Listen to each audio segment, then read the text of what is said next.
Hey everyone, Marine here for Learn Fun, and today we join our cute mice family again. The last time we saw them, they were making strawberry jam. This time it's all about lemons, from the beautiful lemon trees to the delicious lemon pies. So I started with the coloring, and like always I used a whole lot of stem sets. Everything is listed below the video, but quickly we have branches and leaves from the Ubuckdeal stem set. I gathered mice from different sets: Superstar, Dandy Day, You're Just My Type, Wild for You, and Elfie Selfie. Next we have lemons from Make Lemonade. The big pie is from Cutie Pie. The small ones are from Holiday Party Animal. The fork is from Party Animal. Next we have the towel or blanket from the On the Beach stem set. The flower box is from Some Bunny. The small ticket is from Coaster Critters. And finally, the whipped cream is from Thanks a Latte. The sign at the top is from Open Me, but I ended up not using it. All the images were stamped using jet black ink, and I colored everything using my alcohol markers like always.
When the coloring was done, I created the background.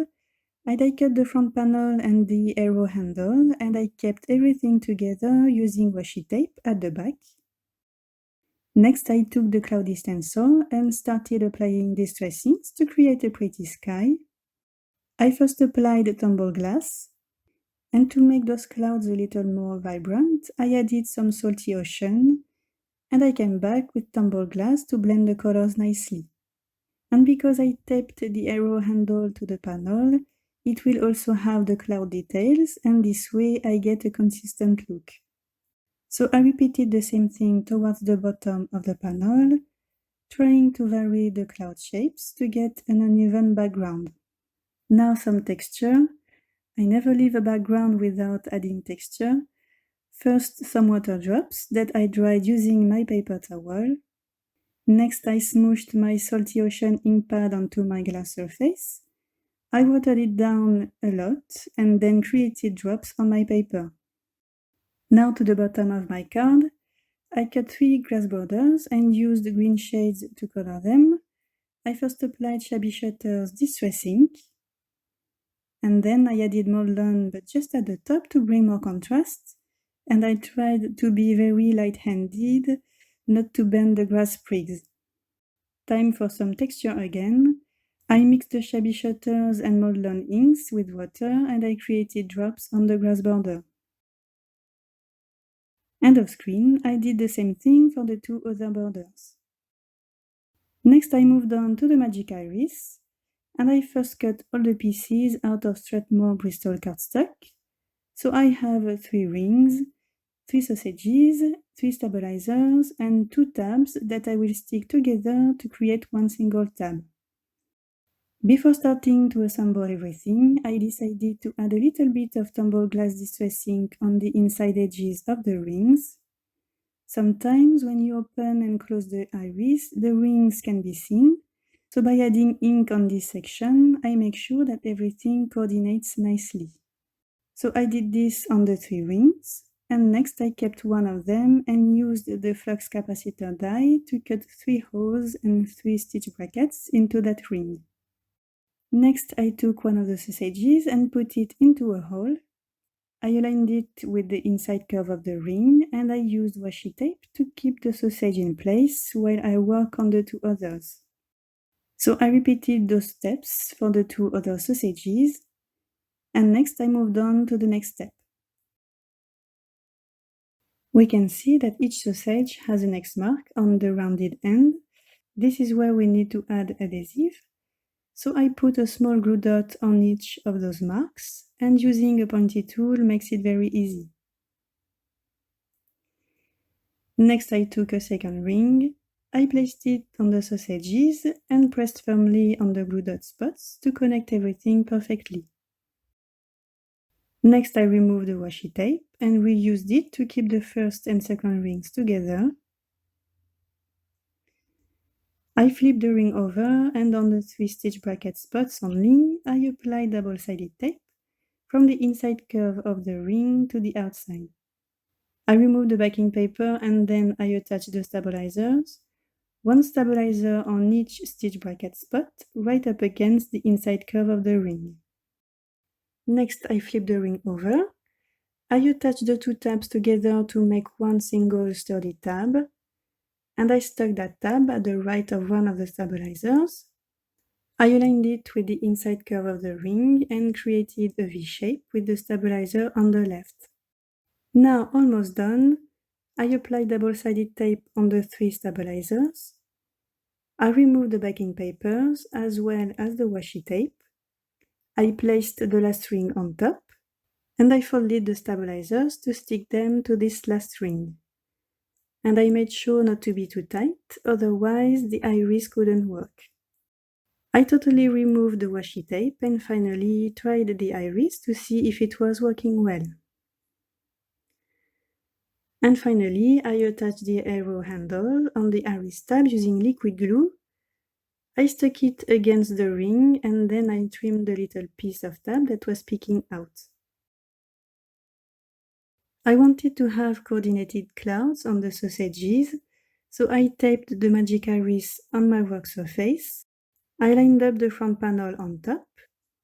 I placed the cloud stencil on top, trying to match it with the clouds on the paper. I removed the front panel and used the same inks, Tumble Glass and Salty Ocean, to create clouds on the sausages. Next, I repeated the same steps. I placed the front panel on the magic iris, placed the stencil on top, I removed the front panel and applied the inks. And now you can see that all the clouds are connected. Next, I cut a 5 1/4 by 4 inches panel. This paper is from the Really Rainbow 6x6 paper pack. I lined up my front panel on top and glued the circle in the middle. Off-screen, I stamped my sentiment on the circle using the Harrold's ABC stamp set. I didn't record it because the only thing you would have seen is the back of my head. I applied double-sided tape on the entire front of the magic iris. I removed the backing papers and placed the iris behind the front panel. I aligned everything as nicely as possible to get all the clouds lined up. I pressed down to stick everything, and next I applied double-sided tape on the stabilizers only at the back of the iris. I also added foam tape around the iris in order to have the same height as the ring everywhere. I removed all the backing papers, I kept the iris open, and I attached the panel on the yellow base. And next I attached the grass borders, the tall one using double-sided tape, and the others using foam tape and foam squares to bring dimension to this part of the scene. So when the background was done, I attached all the images, starting with this flower box that I turned over to create the booth to sell lemon pies. And like always, I use different ways to stick everything: glue dots, foam squares, and liquid glue.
At this point, my card needed more details. I like busy cards, so I stamped and colored additional images. The mice is from the Love Poem stamp set. The balloons are from the Bicycle Built for You, and the wheelbarrow is from the Onome stamp set.